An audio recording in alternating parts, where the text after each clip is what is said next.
All right, guys, I'm standing here with Randy, legendary Randy Saunders.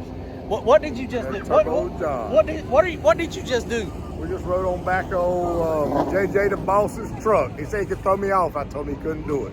Impossible. On the back. On the back. Not in the back. Not with a seatbelt. No seatbelt. No. On the back of the truck. In the bed. In the bed. I told him. I said I'll throw you off. I said you can't do it. They made me sign a waiver and everything. I told him you can't do it. You can't throw me off. Y'all check this out. This is gonna be a single video. You crazy man.